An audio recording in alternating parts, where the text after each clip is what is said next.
Anything? Yeah. With Matt. Thank you for tuning in. This is Anything and Everything with Matt, and I'm here today with Sam Hofstra, and he's been one of my long friends for, sixth grade I think I was in? Oh, it's been a minute. Yeah, it's been a long time, but anyway, so he calls me the other day and tells me I have to watch this new show on Netflix called Jim and Andy. Mm-hmm. And it's about Jim Carrey and kind of his life and his come up and how he became famous. And he told me to watch it, and he wanted to discuss it with me and get my opinion on what I thought about it. So here we are tonight talking about it. Let's just start off by saying spoiler alert. Yeah. There will be some spoilers for sure. If you feel like you take anything away from this session, I would highly recommend going and watching this. I would even say stop listening to this right now, go watch it, and then come listen to this. Yeah. There's a lot of stuff, some powerful stuff in that. It's a documentary, and it's about Andy Kaufman and Jim Carrey embodying the I want to say personality of Andy Kaufman, but I feel like he takes it further. Yeah, he was takes it further than that. Yeah, he almost the whole time I was watching, I was like, damn, he's borderline. Has a dissociative identity disorder. Yeah. He's almost got multiple personalities. I'm going to look that up real quick, what that type of acting is called, because I don't know off the top of my head. He gets so lost into that character that he becomes annoying to people. Well, I guess to describe Andy Kaufman is he was this very unique character who... He was an outcast in Hollywood. Outcast in Hollywood, yeah. I mean, he was he had a different form of comedy that I don't really think was done before. He just didn't give a shit what anyone thought around him. And he was kind of like Jim Carrey. If you think of Jim Carrey in a way, it's kind of, but, not so extreme. It's called, I just looked it up. It's called method acting, where actors don't break character. I think the most recent one was, what's his name?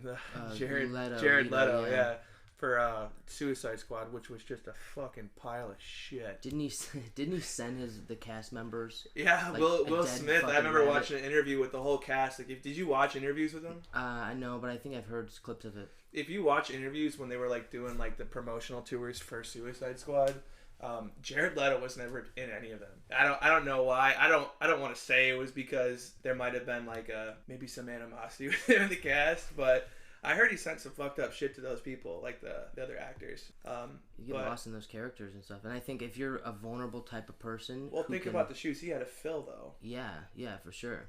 And if you're that type of person who could embody that type of character, because to be that type of person on screen, it's hard to go from hey, how's it going? My name's Matt, to psychopath, crazy person, right. Or completely out of your shell, ordinary. Right. To be that type of person, it's probably easier to do that more all the time than it is to go back and forth, back and forth, back and forth. You know what I'm saying? Yeah, I think it goes back, it roots back with actors that do it. I mean, if you think about it, when you act, I did a little acting when I was younger. I mean, fucking... You're pretending you're someone you're not. Right. I mean, and that was fun, when you were younger. I mean, everybody did that. Everybody did play pretend or something like that, and that's ultimately what it is. I mean, there's definitely an art form to it, and there's a lot more, to acting than pretending to be somebody. I think there's more of an emotional, especially these guys that, Jared Leto, I think it was... pretending to be somebody, but in every way possible. Be that person that they would be if you had all the experiences that person had to deal with. That character you have to, yeah, exactly. You have to embody that person's straight up emotional mind state. And to have that skill takes a certain... and some people, I feel get completely lost in that stuff.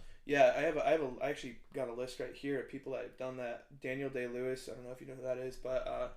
he's famous. I mean, There Will Be Blood. He's famous for doing method acting. I mean, He did not... There Will Be Blood. I think he did Lincoln and Gangs of New York. He didn't break character for any of those. I mean, he was known for that. I guess I was actually listening to a podcast a while ago about Daniel Day-Lewis and what he went through when he did... I forget what movie it was called, and shame on me for not knowing it, but he was so far into he went so far into the character off the screen that he actually had spinal problems. He developed health issues because he was on posture and right. The character he was the person he was portraying had some sort of disease or illness or what have you, and he actually stayed that way for the entire time of filming. Jesus. So he actually developed, I'm pretty sure he had some surgeries done on it, but then there was Christian Bale. I guess he did that for Dark Knight. Robert De Niro for Goodfellas. Heath Ledger, I think that's one of the biggest ones. He really didn't break character for the Joker. And then there's Jim Carrey, which is, I'm sure you know this, he did it for, obviously, Jim and Andy. Yeah. So back to Jim and Andy then. So he was very, very lost. Like, for Jim's whole life, like, towards the end, how he was describing how he's very... I was getting really emotional listening to that. Mm-hmm. By the way, the movie's called Man on the Moon. It came out in 1999. The one that he was going to... They released it. They did, right? Yeah, I thought in the show that they said they never released it because Universal said it made Jim Carrey look too much like an asshole. Mm-hmm. But I guess, I mean, they did release it. I'm going to actually try and catch it, but go ahead.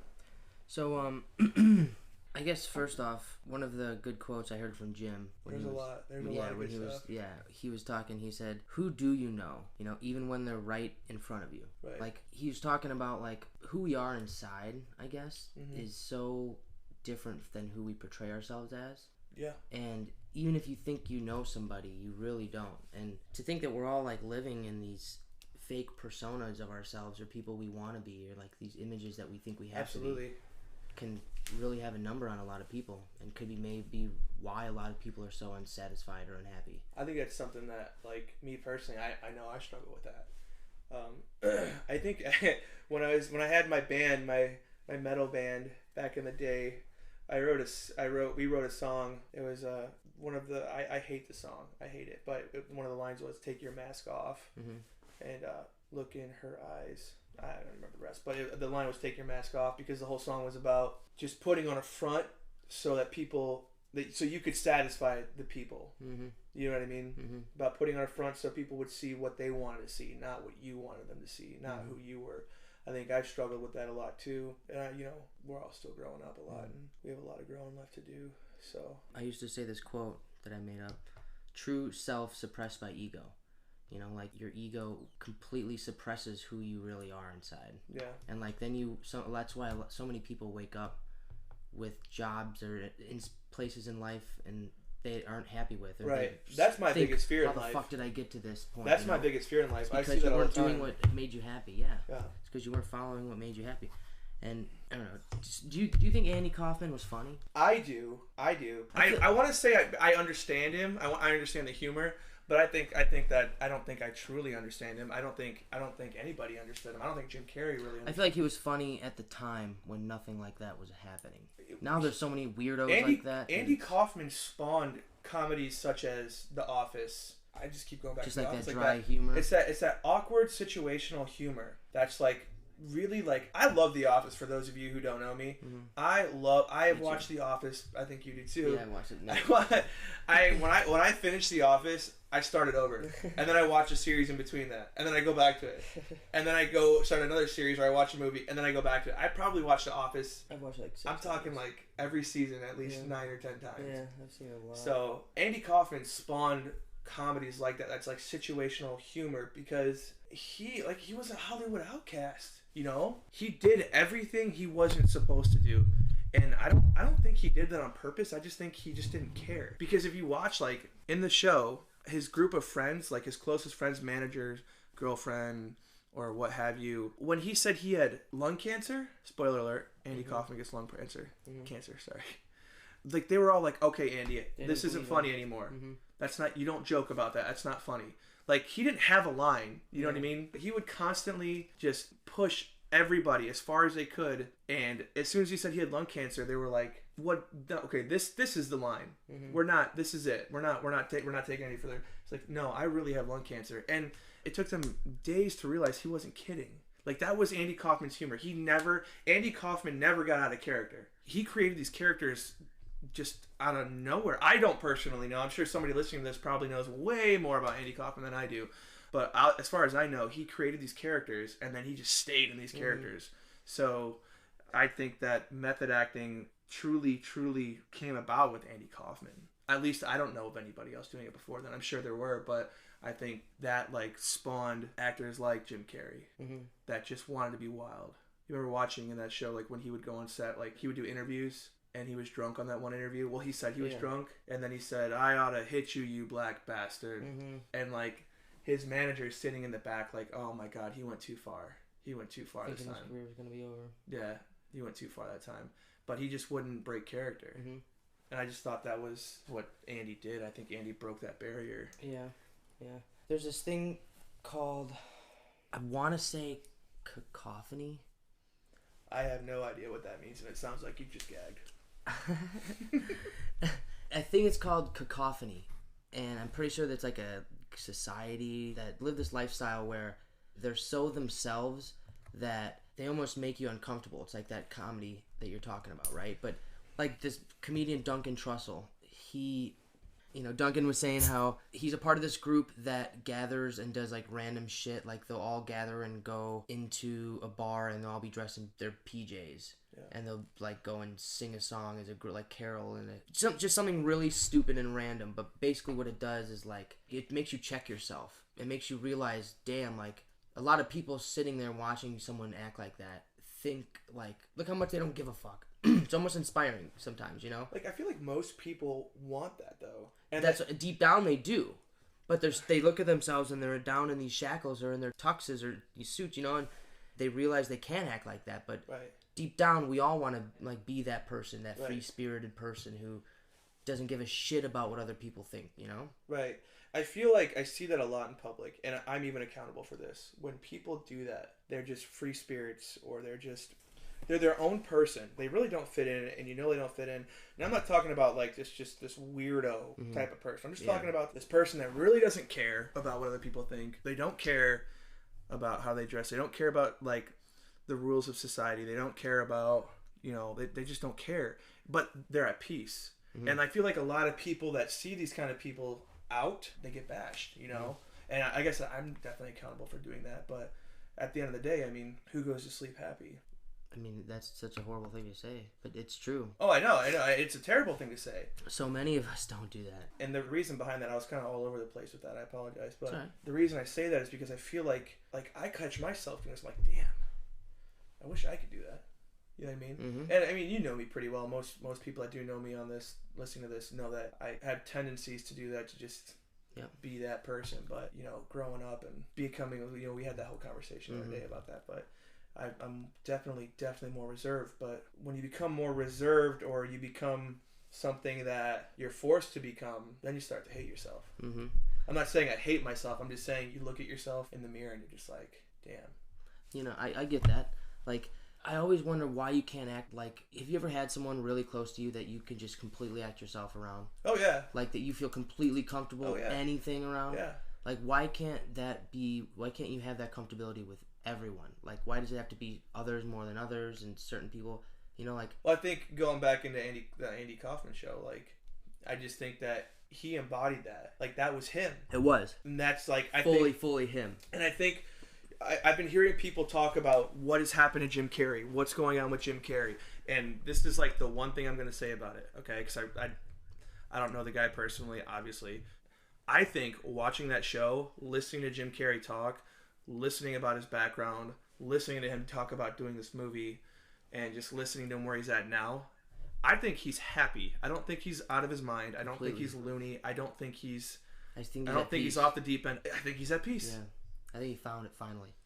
I think he's happy. His whole entire life is a perfect example of him seeking it to no end. Like, he was searching for peace his whole life, and he tried it with what he thought he needed was fame and fortune and stuff like that. Yeah. And he realized when he was going through all that, 50 years later... I don't think he originally went after it for fame and fortune. I don't think he didn't. I think a lot of people liked the idea of doing that. Yeah, he did it because he liked comedy, but he entertaining people for sure. But once you get there, you're like, oh, this is and there's those interviews sweet. of him saying like, I want to be able to not walk outside and not be noticed and stuff like that. Saying that, so like he got his dream, right? But then again, it took him so much to find out who he was because of this type of. Maybe it might not happen as much as that grand of a scale to people like us, maybe. Because think about it on a fame level. When you become famous like that, they are in love with the person you walk out on stage to be. You know what I'm saying? They're in love with the idea of the characters you exactly.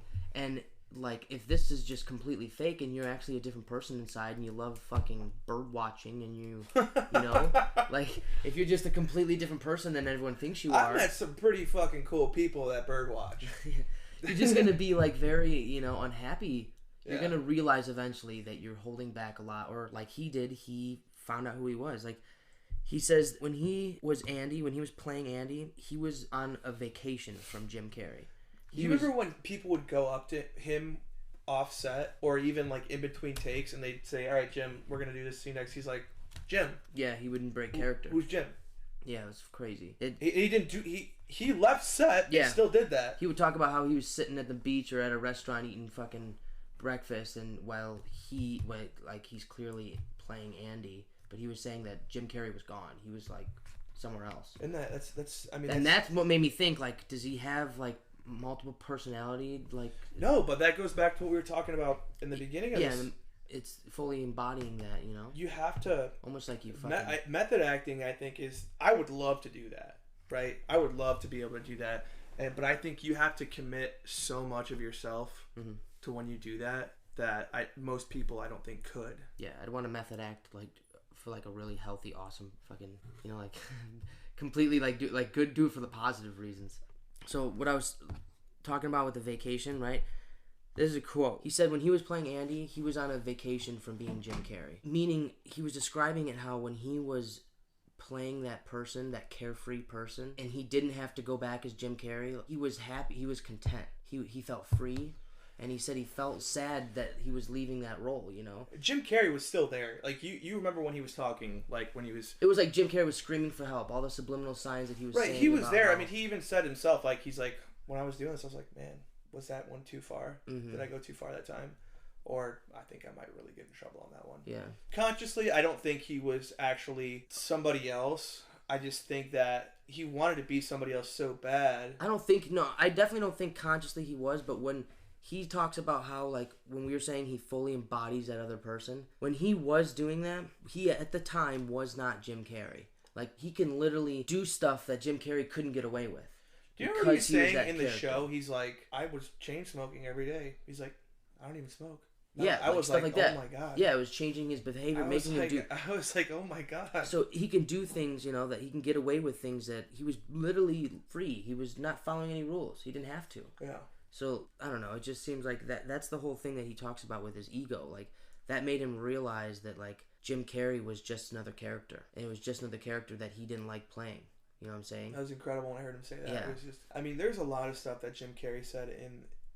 I think the big stuff, the most powerful scenes in that documentary was Jim Carrey sitting in that chair talking about it. 100%. And he only had maybe 30... I think Jim Carrey probably only realistically talked... 30 minutes. I would say less than that. I would say maybe 10 or 15. Yeah, it was good, though. It was really good. Because each one was about maybe a minute or two long. But he narrated the whole thing of it. Oh, yeah, that's true. Yeah. That's why that interview that everyone thought he was crazy, and he says, like, there is no me, we're not here, this doesn't exist. Yeah. Basically, that's why I thought you would really enjoy it. And that really meant, like, that's 100% what he's talking about with, like, these characters that we pretend to play. And we're born into these labels that were put on us from birth. Whether we're... That was big stuff. I mean, that was big stuff when he said that. Whether we're A or B, whether we're this religion or that religion, you know, right. like... You know, and you know how I am. And like, these labels define us. Right. You know how I am when it comes to that kind of stuff. That stuff doesn't... I don't really care about that stuff. I don't ever talk about that stuff. And I know that you're very conscious of that kind of stuff. Mm-hmm. And when he started saying that, I was just like, man. He's like, who am I? Who am I? Why do I have the name I have? He's like, and I think it snowballed into that because he's like, what is free will? I don't really think I have free will. I have that down on here too. I think that was a big thing too. He's like, I'll grab my beer right here. He grabs his beer and takes a drink. He goes, I don't really know why I drank that. Is it because I was thirsty or because my brain told me I needed to have some water, some tea, or because it's tasted good? Or did you choose to drink it? Did you make that conscious decision to drink it, or did you think to drink it because your body was thirsty? Right. Like, and who really is in control? When he said I don't really believe in free will, I'm like, oh, here we go. Here's some more, like, you know. There was one big thing on Jim and Andy that Jim Carrey that really stuck with me. Now, I watched it twice, okay? I think one of the biggest things that resonated with me. And like I said, I watched it twice.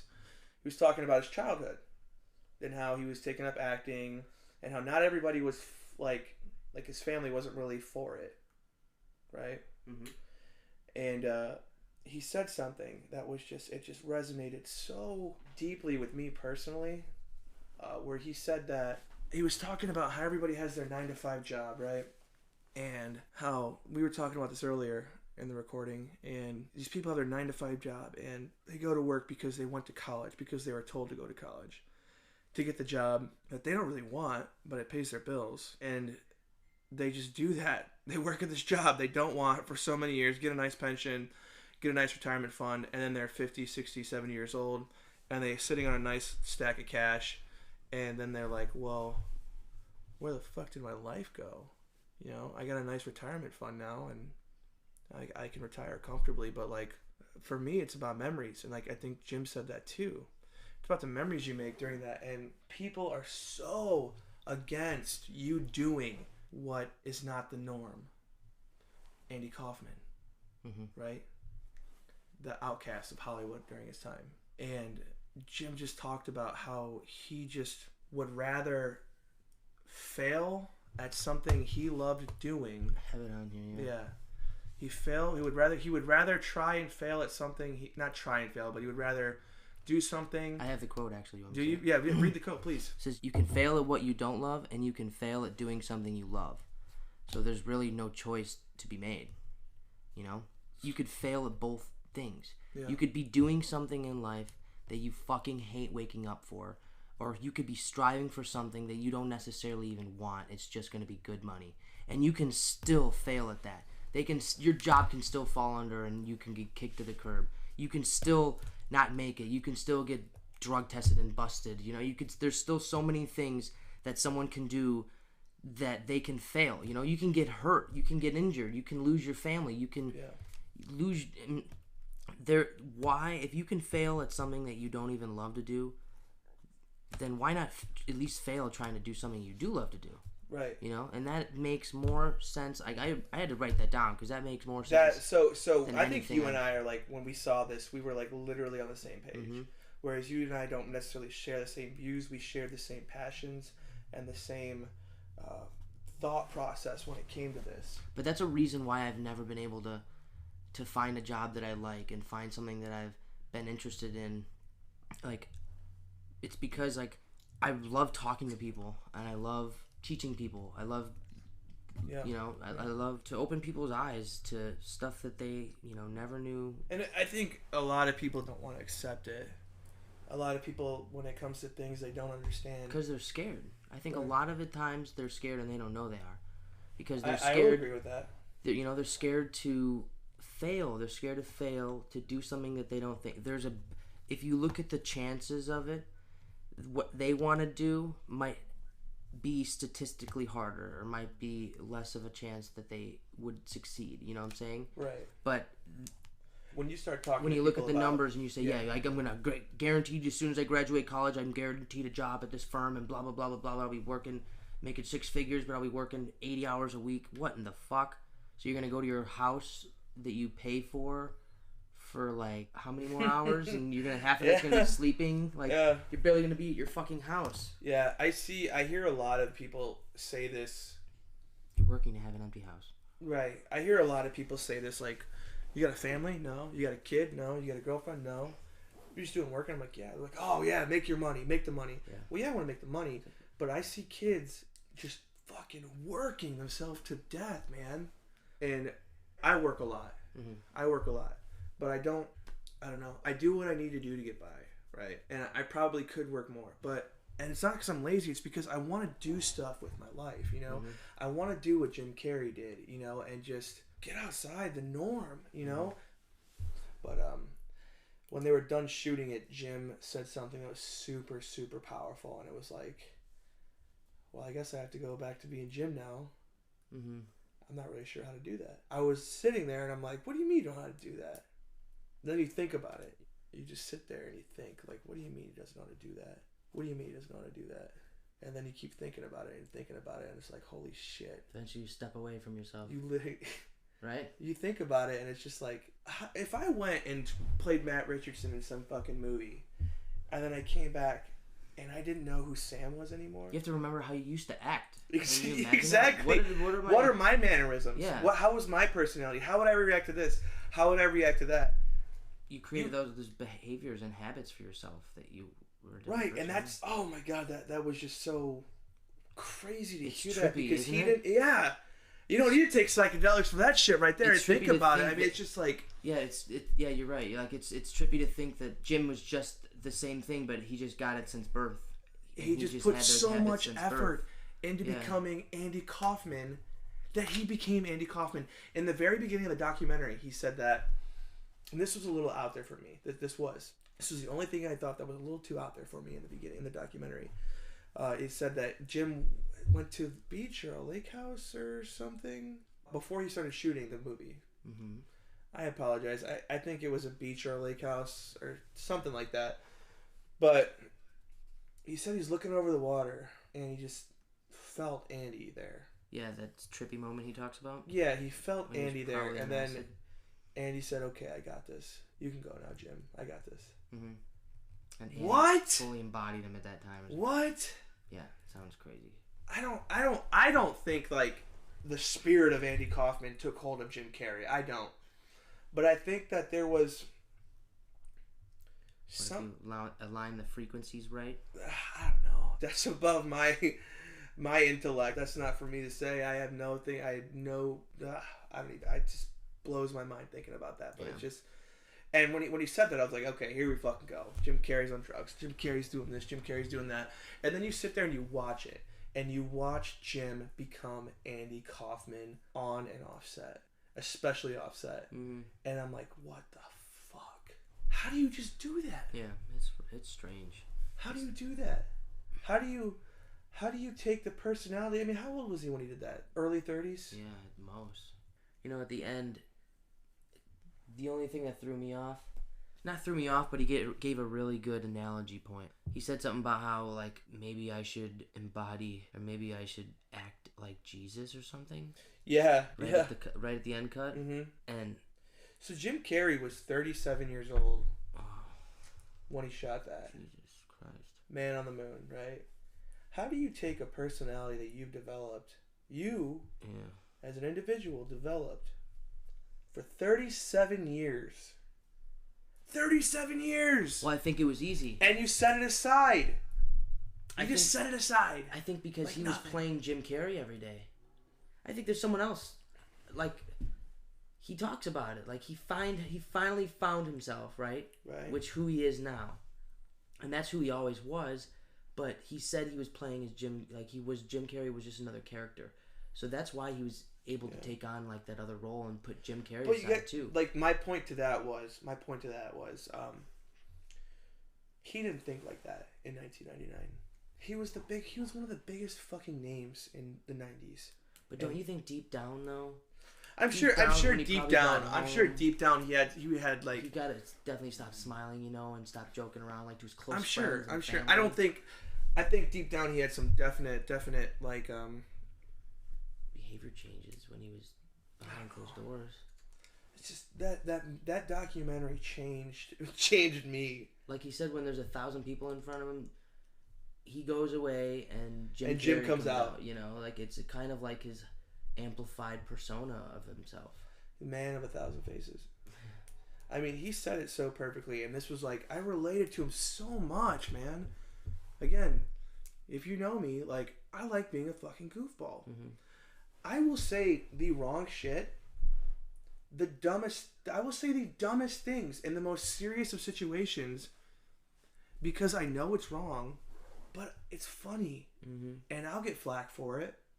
I'll get made fun of for it. And most people that don't know me, like, think I'm doing that on purpose. And I don't know if that's a personality disorder of mine. I don't know. But I love making people just forget for a second. Mm-hmm. People just want to forget about their lives. Mm-hmm. And I think that was so cool when he said that. Mm-hmm. Like, just to take people out of that. And I like making people laugh. I like making people smile. Am I a comedian? No. But it's fun. You know, it makes me happy. And, you know, I think that's what Jim was saying. He was just, I don't want to say he was the butt of every joke, because he wasn't, but nobody really took him seriously, you know? Yeah. He was one of the biggest names in Hollywood, you know? He was a very, very, very good actor. I mean, look at Eternal Sunshine of the Spotless Mind. I mean, he got an Academy Award for that. He got an Oscar with the Academy Award. I mean... I gotta see that still. Oh my God, you haven't seen that? What the hell is wrong with you? I don't know, I don't feel like crying. No, you're gonna cry. Yeah, I know. It is. I'm not ready. It was funny because when Jim was doing that movie, they talked about it a little bit in the documentary. They were one of the writers or one of the whoever on the set was like, "I'm shooting this, and I know you're Jim Carrey, but what you're portraying right now, like I feel that. Like, how are you doing this?" Like, remember when they were in the dressing room and Jim and Andy, and they were like kind of doing some maybe practicing, I don't know, for the movie, and Jim and Andy Kaufman, aka Jim Carrey, and the guy that plays Andy Kaufman's dad were talking in that trailer while Jim was getting his makeup done, and the makeup artist started crying because she's like, that just reminds me of me and my dad. Maybe I guess he's just really, really skilled in doing that, but I mean, I don't know, unless he's that good to where he can trick himself into, you know, his whole life he was confused with who he was, and you can see it in his comedy. You can see it how he was almost desperately trying to do whatever it took to get people to laugh and entertain them. Yeah. And he says it himself, he wasn't happy inside. He wasn't getting the joy that he wanted, you know, like he wanted to be a good actor, he wanted to be loved by many, and he didn't like that he had to change who he was, you know what I'm saying? And I think that's what we all need to kind of realize, is that we all kind of should check ourselves and realize maybe something we're doing, you know, can be changed. I think just the people you encounter every day, I feel like the world would be a lot different if everyone was doing something they loved, you know. That's I guess we'll end it on that note. That's some heavy stuff, though. But yeah, thanks for having me, Matt. I appreciate it. Thanks for coming on, dude. Yeah. Well, I'll definitely do this again sometime.